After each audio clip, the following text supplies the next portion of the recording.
1972 के اتحادی حکومت کے مفتی محمود رحمت اللہ علیہ په صوبہ خیبر پختونخوا وزیر اعلی جوړ شو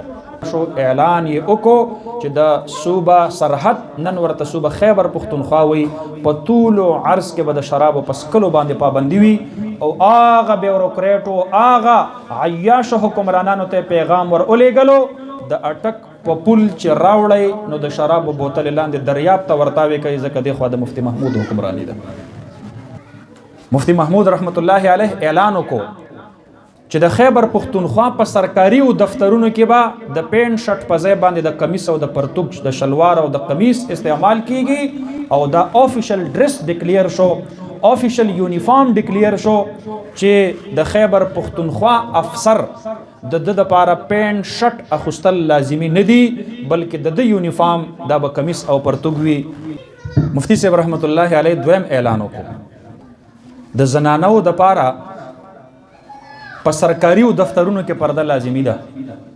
دا د مفتی صاحب هدایات دي دا نن هم د تاریخ حصہ ده دې ته ویل کېږي آزاد قوم چې خپل خورلڼو ته یو آزاد د خپل علاقې او د خپل مذهب او د خپل تهذیب مطابق د حیا او د پردې دغه حکمنامه جاری کړله مفتی محمود صاحب رحمت الله علیه اعلان وکړو د خیبر پختونخوا په سرکاري دفترونو کې به اردو دا سرکاري ریاستی صوبائی لسان وی لہذا افسران چې یو بل ته هدایت نامې جاری کړي دا به په اردو کې جاری کړي زما خپل قومي ژبه ده زه ولې په انګلیش کې نوټیفیکیشنز کوم آیا انګریزي زما قومي ژبه ده دا غلامي چرته په چین کې چانه ده کړي چین ته چې څوک لاړ شي د ډاکټرۍ د پاره نو اول چاینیز د کوي اغه نو ورستو په چینی ژبه کې ډاکټر جوړیږي مفتی محمود صاحب رحمت الله علیه اعلان جهیز چې د غریبانو زنانو د کورونو د جوړېدلو په لار کې لوی رکاوټ وو هغه باندې پابندۍ اعلان دا ممنوع وي احترام رمضان آرډیننس مفتی محمود رحمت الله علیه جاری کو چې د رمضان په میاش کې کلاو په سړک برسر عام کو څوک په خوراک سکاک ورسولې شو دا قابل دست اندازي پولیس جرم دی دا سړی به سزا کیږي قرآن بورډ جوړ شو د اسلامیاتو استادان په سکولونو کې ولګېدل د عربی استادان ولګېدل قاریان استادان ولګېدل د مدرسې شهادت العالمیه هغې له د ام برابر درجه ورکړله او د هغې 9 میاشتې مختصر حکومت د هغې د ختمېدلو نه وروستو حضرت مفتی محمود صاحب رحمت الله علیه 1973 کې د پاکستان د نوي جوړېدونکي آئین په دوران کې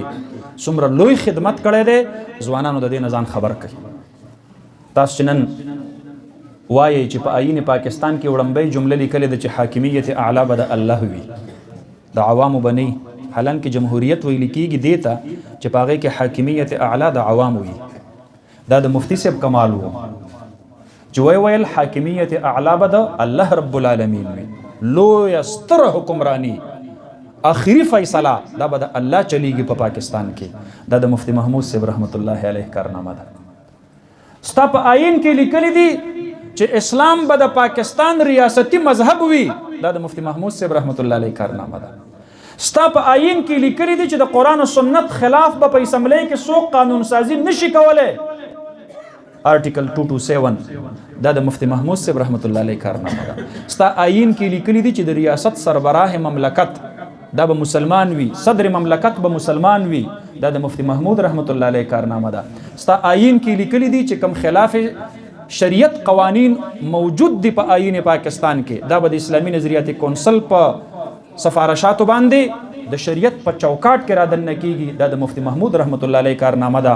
او بیا د ټولو نه لویه کارنامه چې کله په 1974 کې په اسمبلی کې بحث شروع شو یو قرارداد علامه شاه احمد نورانی رحمت الله علیه هغه جمع کو او هغه د ختم نبوت د تحفظ د پاره وو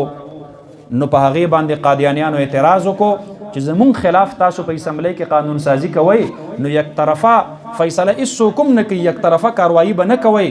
مونږه د پاکستان اسمبلی ته راوغواړئ مونږ خپل موقف بیان کو او بیا تاسو چې څوک زمون سره مباحثه کوي زمون سره ډسکشن وکړي مفتی محمود صاحب رحمت الله علیه دا غي هغه چیلنج قبول کو په اسمبلی کې دنه چې مفتی صاحب رحمت الله علیه کېناستلو او د دقه قادیانیانو د مشر مرزا ناصر سره علمی مباحثه شروع کړله.